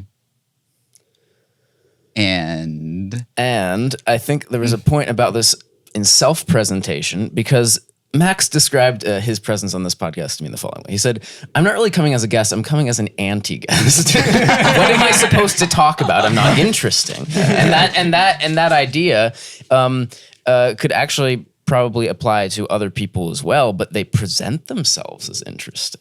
I guess my dilemma in being on this podcast is, am I curating a profile by being on this podcast? Am I presenting a profile of myself that is inaccurate? I love it. I really do. Because that's really honest and that's genius. Mm-hmm. Yeah. What I would say to that is there's a lot of people on this wall you see that wouldn't say that they are interesting people. But we brought out interesting questions. Well, no. What I was going to say is everyone, like these ideas you have, right? That is what makes you interesting. Yeah. You have these ideas and, people look a certain way, depict themselves a certain way, but everybody has a perspective. Right. Everybody has a story. We all grew up in a very different way than even our siblings. We all have something to offer. You guys are so different, like even in your personality, even in your jawline, like, how could you not be interesting, in a way that like you don't have anything to offer? That's the way that I guess we look at it. That is the premise of the podcast. And it's not like you have to offer anything, you know? Right. It's more so like discussing, even if you just said, this is how we grew up, that's enough for us to, as you were talking about criticism, right? Critique, had you had grown up this way, or did this play into certain biases? Did it affect something later on in life? Right. Full circle, baby. All right. Well, now that I've finished hijacking your podcast, you can have it back. No. It took a minute to get there, Right. but it is. If I think you could have made that point a lot more concise, but I think you made a great point, and it could have been made. I like it because it's very him. Yeah. But it's hard to follow along. if listeners get through that much, it is a very, very like kind of outwardly thought, of just questioning everything. And people have these, when you start to think too much about like, oh, what's beyond the galaxy, and if this is this way and that's that way, and is, especially when it comes to God and the things that we can never measure, we don't have in front of us, you could have those conversations endlessly, but without any sort of tools, any sort of guidance, it creates the same exact thing that you are criticizing, which is, people who come up with ways to depict themselves. I think with that comes ideas, as we see on fake news and other things, of, people have used the wrong tools or have basically fabricated tools or told us that certain tools were the right way to guide a conversation or to base, something off of, when it wasn't. And even last podcast, we were talking about how, like, there's apparently a fifth ocean that's being added based off of, the quality of that water or whatever, and how we, throughout science, right? Like, just get rid of certain things, add things because we now have more information. So critique is never an issue. And I think if we apply that same principle to ourselves and how we speak about things and our ideas and showcase ourselves on social media, right? Then we would have a much healthier relationship with ourselves and the medium which we express our ideas. So, like, if you're, as you said, just putting that you're rich and handsome and whatever else, and you're traveling all the time, which from your Instagram, right? If you were to view yours, you would think that this guy is just, does he work? Does he do whatever? So you are doing the very thing that you are criticizing. And that's why it's very important to be self-aware about right. it. And that's what I'm saying. One thing I do want to just say before we move on entirely from this topic is that while the point I made was not concise at all, there was some intentionality to that because it was meant to be communicated in sort of a theatrical way. It was theatrical. It was very podception-y, for sure. Because we're talking about the things that we're doing right now. Yeah. Like, we're talking about you. Yeah. We're breaking the fourth wall. And breaking the fourth wall. Anything else on the script that we should know about that's coming up? Charlie, you brought a book. I didn't know if you were gonna. Are you gonna The book can be tossed. You sure? Was there a magic trick involved? I've disrespected this podcast enough. No. No, It's you did not. It's not disrespectful at all, because it's like the ideas you brought, right? It's like you can apply it to the exact thing that you're doing. So that's what's fun about it. Because if somebody came and tried to shut down, a meat market, and they themselves are not vegetarian, and they were criticizing, the meat or whatever, then it's like, hang on, where do you get your meat from? And then you have to criticize that, and you have to wonder and question their source, right? So that was good. That's what I did to you. Oh, and I'm not coming on here to try to. No, I know. Sabotage your podcast. No. That's fun to me. Way. That's fun to me, though. Like, critique and debate is fun because you learn and you question yourself. And I think throughout this podcast, that's what we've learned beyond anything, where there are times where we're like, oh snap, we do have more power than we anticipated. We do have more influence than we anticipated. And we have gotten checked. We've checked each other. Like, this is a constant sort of thing. And as you're saying, the self-awareness thing, like, that's beyond the most important thing. When I put this mic down, when we take these headphones off, what's our relationship with each other? And what's our relationship as the co-hosts with each other? And then what's our relationship with our audience? Do they know that, everything that happens after we take everything off and shut everything down? Or are we saying that we are somebody else? So that's the kind of beauty in the whole thing, is like being honest, being comfortable, and living your life regardless of where it's portrayed. Yeah, and I think that's the central sort of idea behind profilicity, that everyone, intentionally or otherwise, is creating or curating and creating profiles through various channels. Yeah. I mean, you curate a profile when you talk to your parents. There's a profile that you put on for your parents versus a profile you put on for your friends. Your teachers. Yeah, exactly. Yeah. And so it's not really something that is specific to social media or the internet. It is something that is true of any sort of really interaction or communication. Yeah. Jay-Z in general, I don't know like how much you're into him, but like he has really, really sort of prolific things that he is always expressing. And I think he's one of those people that is not like I know all. It's like I'm always learning. And if we think of ourselves as constant students, it's just so much easier because we don't have to like, I remember as a kid, I don't know about you guys, but like just being defensive a lot because of ideas that were told to us and not knowing the answers. Like, oh, God is this way because it's this way, or like thinking you know everything. Or like, certain cultural norms, whatever it might be. And then knowing that that's what you are and you're not really sure why, but like you get defensive because it's like, oh, that's all I know about my identity. And I don't know how to answer your question. So I'm going to get upset or angry because it's being questioned. Did you ever have that as a kid growing up?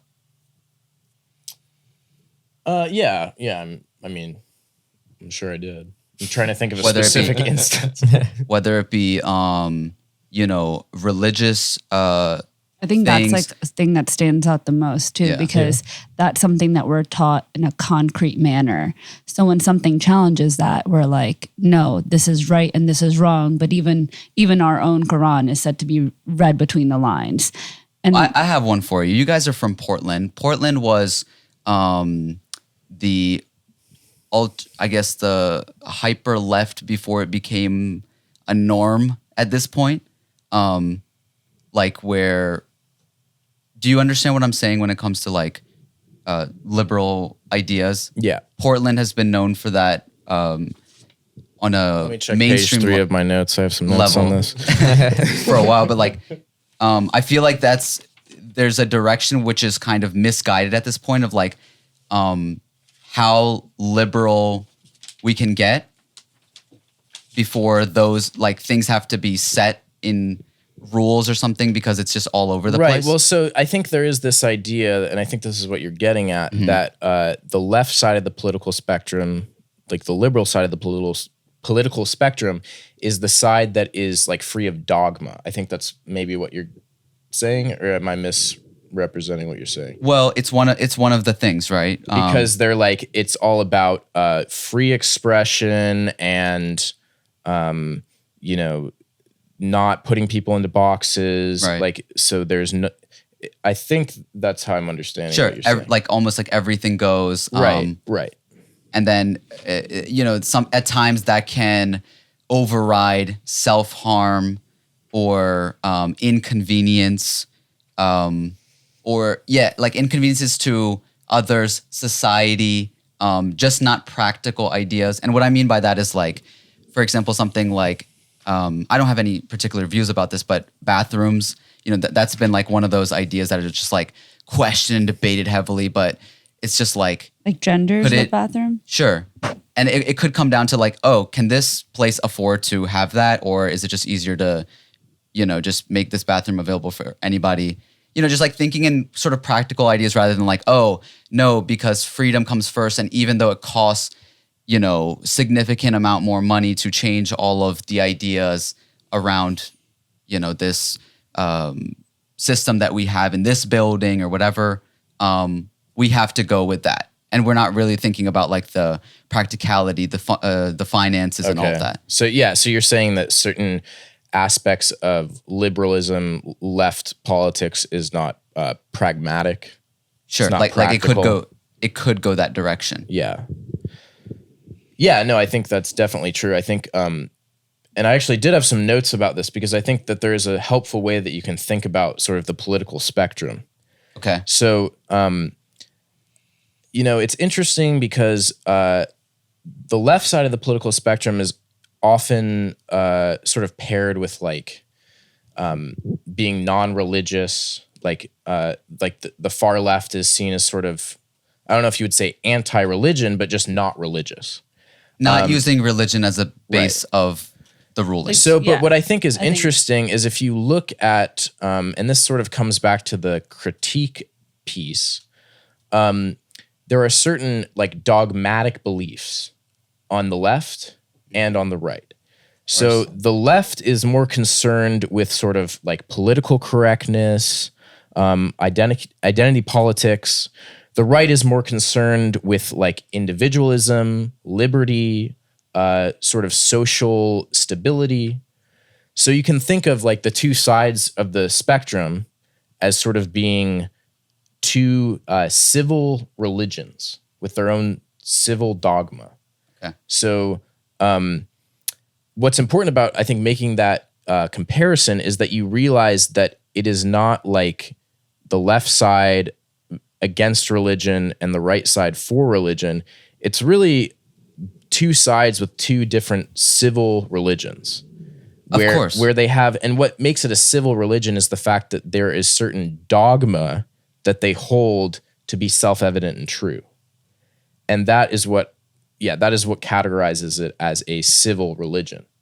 And what's important about that is that I think that sometimes the left side of the political spectrum, is considered progressive. So there's this sense in which we are progressing towards something better. But from the critical frame of mind, you have to remember that criticism does not seek to say why one idea is wrong and replace it with another idea. It seeks to say what the assumptions of the first idea are and what the assumption of the second idea are. It's not to replace one dogma with another dogma. And I think that's sort of what happens with progressivism, is it says conservatism is bad. We need to make progress. We need to change things. Here is how we need to change things. This old dogma is bad. This is the path forward. You know what this talk of dogma makes me think of? No. Well, from a conversation last night, we used to have one of those table flipping interjections here. Dogma is just am God spelled backwards. Oh my God. That's the energy I was waiting for. You think you're God? Well, thank you, Charlie. That was needed. And I should also qualify this by saying that these ideas are not mine. These are ideas. I think most people, although we're having a far more intellectual sort of way of putting these ideas, I think most people think this way. Yeah. Right. Most people are not polarized as the media, wants us to believe we And are. I think that is a very important point to make, that most people have some awareness that all of the things I'm talking about are true. Yeah. The leap is sort of articulating them in such a way that you can sort of do something useful with that information.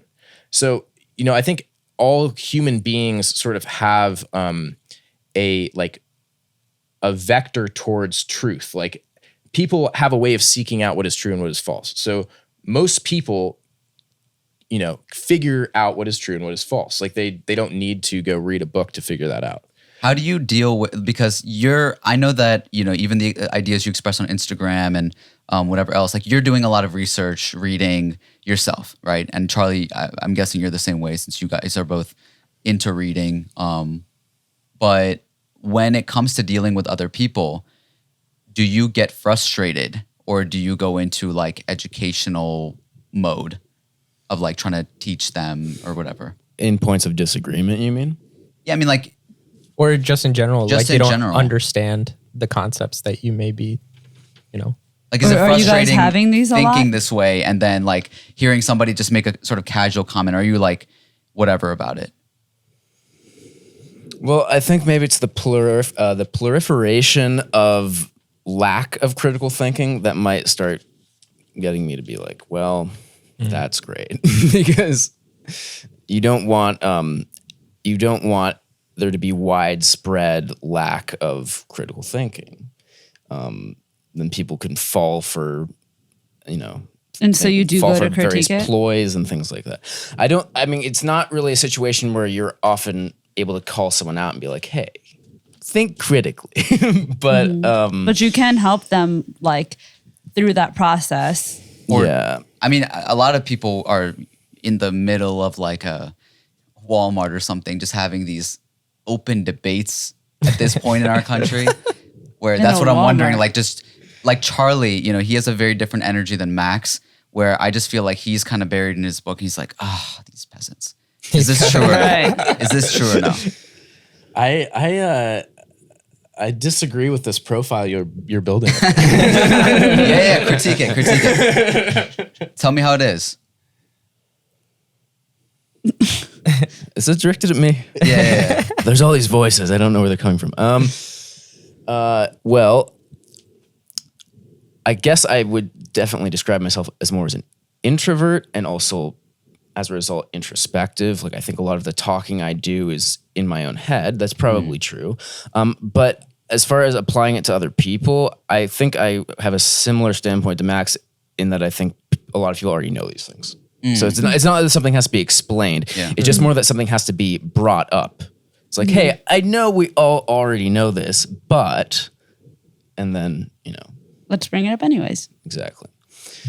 Or let's dive into it deeper. Yes. Well, actually, that's very interesting because, I think it was Descartes, because I saw this quote a while ago and I posted it because I thought it was very interesting. And so Descartes is another philosopher, and he had this quote that was basically, there is no difference between two people's mental capacity for reason. All people are endowed with the same ability to reason. So no one is better at reasoning than anybody else. The reason why people have different beliefs is not because they are endowed with different abilities to reason. It is because they focus their mind's eye on different things. True. Which I think is a very important thing to note, because that is obviously a very generalized statement, but it is a important way to understand why people have disagreements. And I think life experience plays into that. Exactly. Like you're gonna put more importance on things that you were raised to believe is more important, and then your own life experience that you live balances that out. Because those are the experience that you've held in your mind's eye. So, the reason why, and that's not, I don't think, a Cartesian term. That's just something that I thought was helpful. But so anytime you have a disagreement with someone, you should realize that it's not because they're stupid and you're smart. It's because they have focused their mind's eye on other things than you have. And I think that's maybe even some sort of like a new aged mystical interpretation of Descartes, but I think it's all the same thing. You're even right now, you're expressing same ideas as like the ones that were questioned then. And that's what it's all about. But let's, I know you guys have a train to catch coming up soon. I want to just talk to you about you, if you don't mind. Finally getting to the meat. Yes. Since that was the entire premise of this podcast. Let me ask Charlie, so you've been living in Germany for some time? Yeah, I lived in Germany for 2 years after I graduated college, and now I teach German, and I've been trying to get back there. They finally allowed Americans back in 2 weeks ago. What do you like so much about Germany? It just started with having language classes in high school and just kind of going from there and wanting to actually be able to speak the language. But I took German in high school. Oh, very nice. Yes. Sehr Say gut. something. Yes. Sehr gut. Oh, she doesn't remember anything. No. Her response made it seem like she got it. So I was thinking about this the other day, and I was like, is it anything about Germany in particular that I like, or do I just like that it's different? And I think that a lot of people have an experience when they live in a foreign country, or when they just spend time somewhere else. If the difference is distinct enough, they'll start maybe preferring it. Unless, of course, the difference is like there are no functioning toilets and there's dogs in the streets and so on. But some people like that about some parts of the world. Are you talking about Max?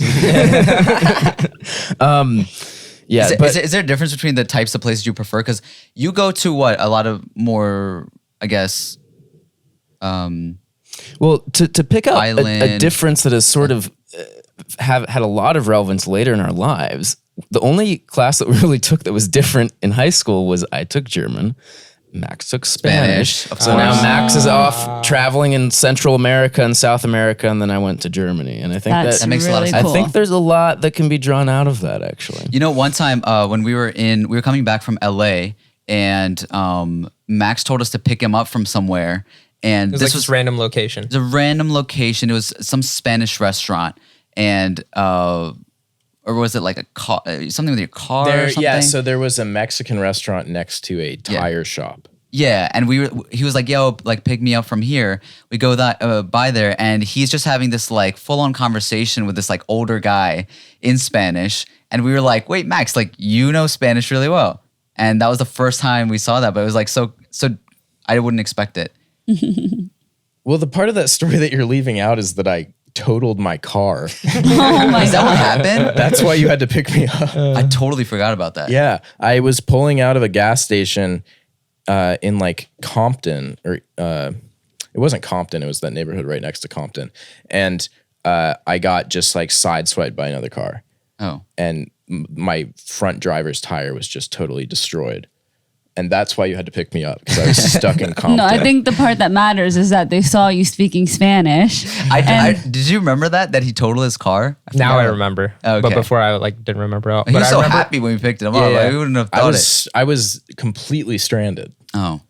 I feel like you have a lot of impulsive behavior though. Like not talking about the car that I know that you were by the border recently where you picked up dogs or something. Oh, yeah. You're laughing. I Your blame- girlfriend's laughing. Do you think he's impulsive? I blame Danielle for that.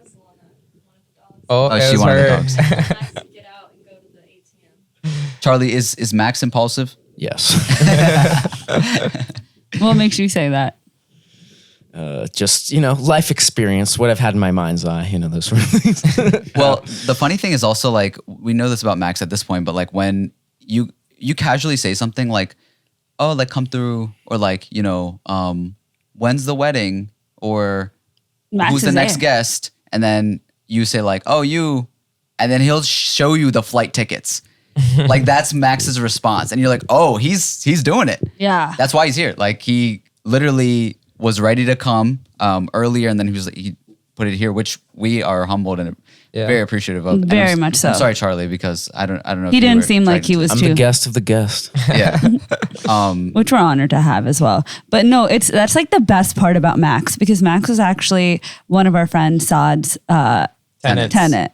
And that's how we met him. One day he just came with Saad to his birthday dinner. Cool. Like we No. Before that. No, he that was actually okay. came- He That's actually all- came. that's my I time. invited him to Saad's thing, and I think Saad just wanted a landlord-tenant relationship. But once we saw Max on the dance floor, he came out to one of our Shows. Performances. Yeah. Got it. and he looked like he had the best time there. He was Everyone dan- loved him. So usually, like when people bring like guests, where like they don't know maybe the culture or anything, so they don't like dance or participate Right. sometimes. Yeah. Max was like, so, and then we pushed him in, and then he just went crazy the That's whole night amazing. dancing. Wait, do you guys remember Was what that- school it was? It was Austin? University of UMBC. Maryland, Baltimore. Yeah, College. UMBC. Yeah. Was that your first time experiencing like South Asian culture in that degree? Yeah, I think so. And you And- were super comfortable with Yeah, you're it. super. And then comfortable. you came again, and then like you came to my sister's wedding. Saad's Yeah, I wedding. came. I think the second one I went to was at University of Maryland. Yeah. It was. I at think the- it was cool because after that you ended up moving, and you boys went and you saw him and all that stuff. But when it came to your sister's wedding, it was like he was like, okay, so when's the wedding? He comes to the wedding. We're like, amazing, cool. Max is there. Were you not at her wedding? I'm trying to remember how exactly that came to be. I think what happened was I was going to come visit. And it made sense Anyway, that I heard. wanted to come visit, and it just so happened that your sister was also getting married. Yeah. So then he like came in a kurta and he was just like a part of the wedding. Well, I don't think you knew like how the rundown is in the first place, right? No. Like how the wedding should typically go. Yeah, What was no. were you overwhelmed, or was it like okay? Well, yeah, it really just makes like Western European weddings seem like very drab. but also Why? a lot less expensive. Because like well, the Pakistani wedding is 3 days. Mm-hmm. The Western European wedding is 2 hours.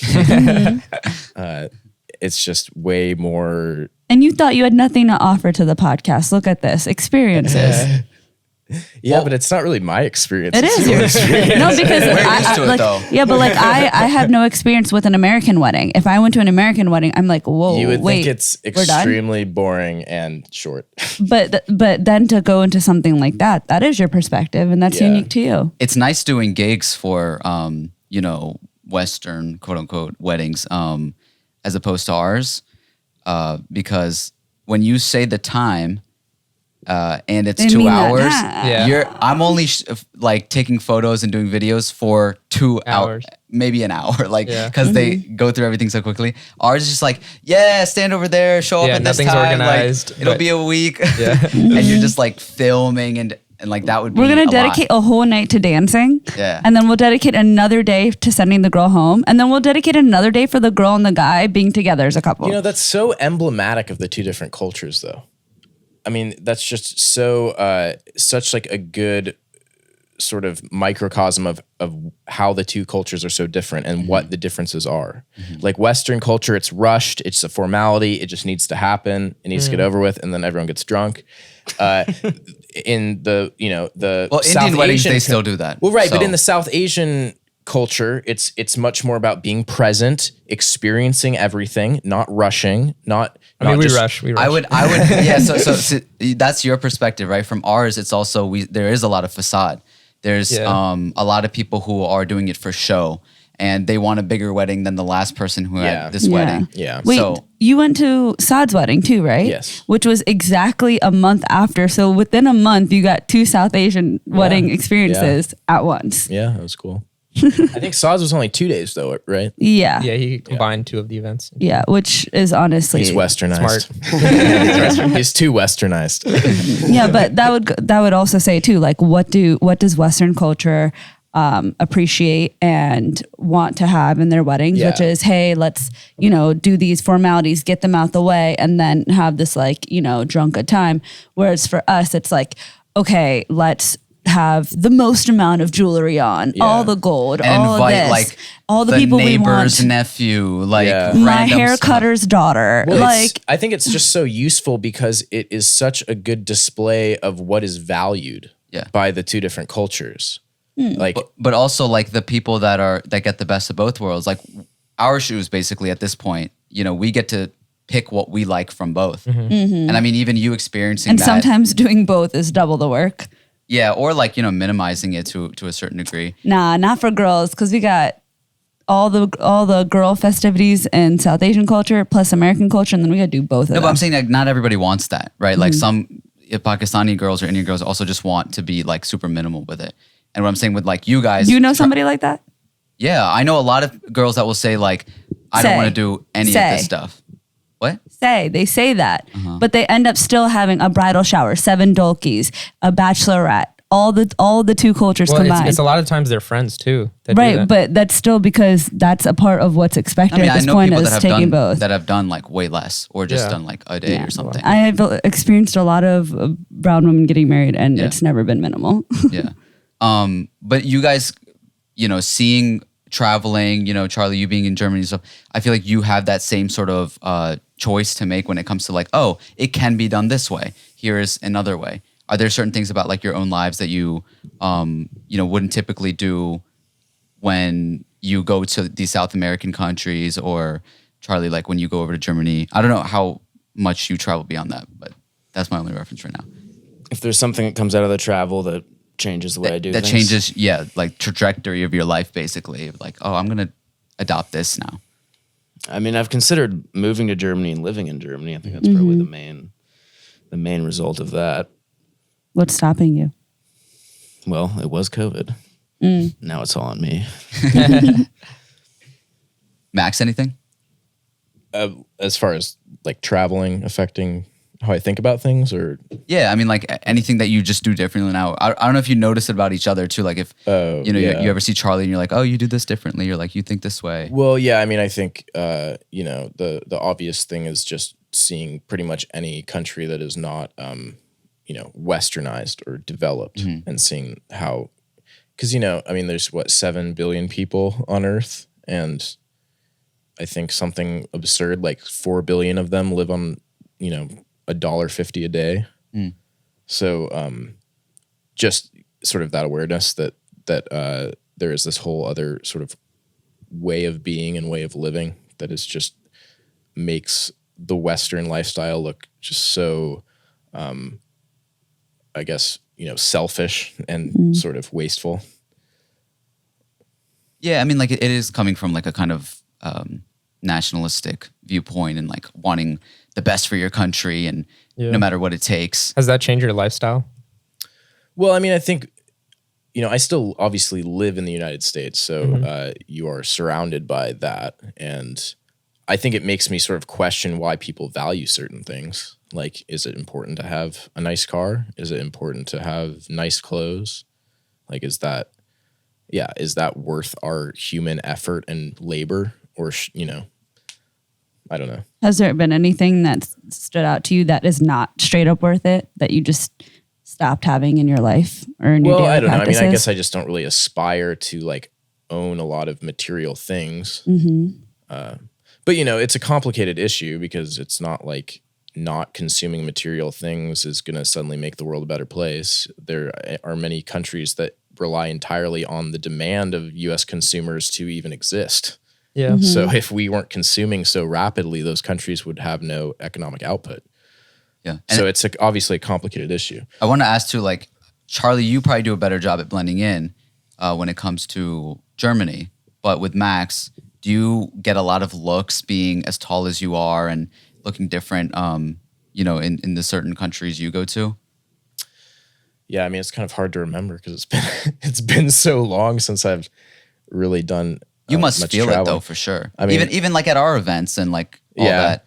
Yeah, I mean, well, I do have one sort of distinct memory of being in the Tijuana airport and being like a foot taller than everyone else in the airport. I mean, you looked at it like that at our weddings as well. Like at my sister's and stuff, you would just see, where's Max? And all you have to do is just look around and see the guy like poking out. Tall white guy. Yeah. So that was the thing. What is your guys' goals when it comes to like what you want out of life? I know that you're always kind of like questioning things and traveling and all of that, but like what's your kind of like thing that you want to be satisfied with by the time you're out of here?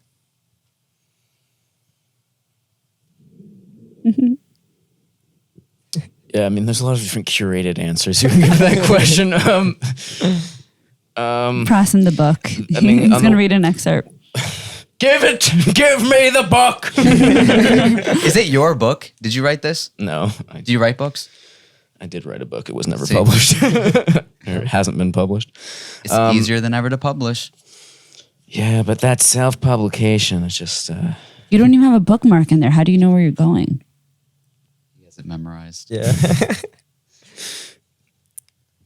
Meaning of existence. Oh my gosh. God. I mean, do I really want to read Charlie. this line? I don't know. He reads the whole book. There's another line that I wanted to read.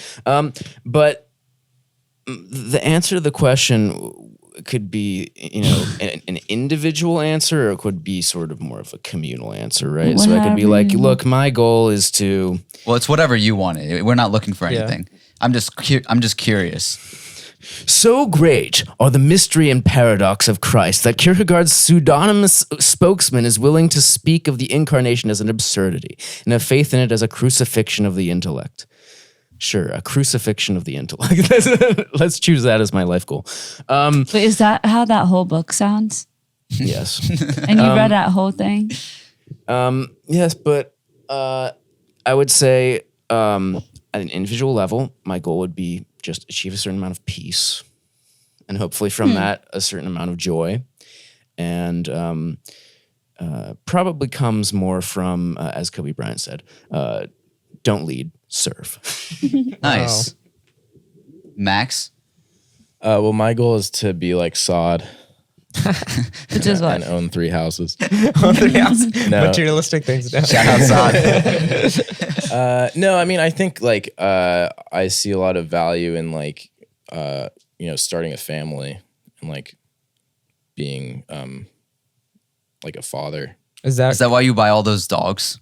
Or around all the dogs? You always have a new dog around you. How many dogs do you have? Just one. So how do you always... Well, it's other people's dogs that you're always playing with, it seems. we're taking care of? Well, I mean, my mom's dog features quite often. My dog is that the one that licks peanut butter off your face? Yes, our dogs. Why'd you do that? I was curating a profile. Our dogs. Well, what made you put the sister- peanut butter on your face? Amber has a problem with that. That's why she's asking. I thought that it was funny. Oh, okay. Our dog has a sister because when we adopted them, we adopted the brother and the sister. The sister lives with Danielle's friend, So that dog is sometimes around.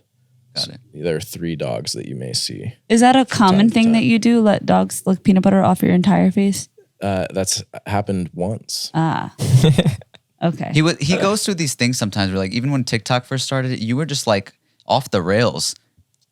Or maybe that's just how you really are all the time. And That's how I but describe it. maybe it was maybe it was a profile that I was curating. that's Oh true. my gosh. And you did mention that then too. You were like, I'm just trying to go viral. Like this is what people do and stuff. Yeah, but I think you have You were to take joking. that all with a grain of No, salt. I know. You were To joking. understand that it was very ironic. Yeah. But anyway. It was funny. Let's do the last portion of this podcast, which I can't wait to see what this is. But Yeah. Yeah, at the end of start with Charlie. At the end of every podcast, we ask our guests to describe a flavor and why that flavor would be them. All right, so the flavor that I'm thinking of, I've only had once, and it was in an ice cream parlor in someplace in Michigan that we went with our family, and I was intrigued because it was called Blue Moon. It's like, So fitting. what would that taste like? Is that from like the Tastes like alcoholic blue. beverage or something? I don't think it's connected, but it tastes weird. I couldn't really describe it. It's definitely not blueberry. It's just like a creamy flavor that maybe tastes a little floral. That would Okay. be my flavor. And that's you. Confusing and floral. Just kidding. Well, it seemed like it was from an outer perspective almost, like of how people might describe you. Right. Blue Moon. But it tastes good too. All right. Well, a little bit sweet. Max? Prepare for this. Yeah, I've been thinking about this for a while, and my flavor is plain Greek yogurt. Okay. Oh my gosh. Okay. Why? Plenty of protein. Yeah. Yeah, and what I find intriguing about plain Greek yogurt is There's that nothing. it I'm kind just of kidding. tastes disgusting on its own, but if you add fruit to it, it's quite good. And so is fruit the other like aspects of your life that you like add? I we'll leave that up to interpretation. That's good. yeah. Yeah. I like that. I like that. Was this podcast everything you hoped for? It was pretty successful, I think. I think I probably came across as a little bit more abrasive than I would have liked, but No, we just weren't prepared Yeah, we for it. weren't. And then I wanted to make sure we go in a direction. So like we Yeah. could are we gonna have an intellectual debate? Are we going to go down the story We needed route? to set the floor for an intellectual debate because we kind of jumped into it. Yeah. After shaving the beard, and After I shaving just I think the it was a beard harsh thing- transition. And I was just looking at Charlie the whole time then and, you started wondering like what's going rapping. through his head. you got to He's throw all the distractions in there. You know? The Greek yogurt is filled with all types of fruits that don't belong. yeah. No, but this was fun. Come back another time. Start your own podcast for sure. Yeah. You guys, if you had a podcast, that would be incredible. Really. Yeah. But yeah, no. Is Asan available? He's like, yeah, guys, I can't do strange flavors anymore. We're gonna poach your producer. I'm doing the Ducey Bros. That's yeah, a cool name. You're an incredible friend, and you're always like amazing energy to be around. I'm glad that we have met Charlie now as well. Yeah. We're dying to meet Toby, who no longer looks like Toby. But thank you for coming here, all the way here, and thank you to your guests and your one audience member for being here as well. For everybody listening at home, this has been another week. Another flavor. A little less stranger. We'll talk to you next time.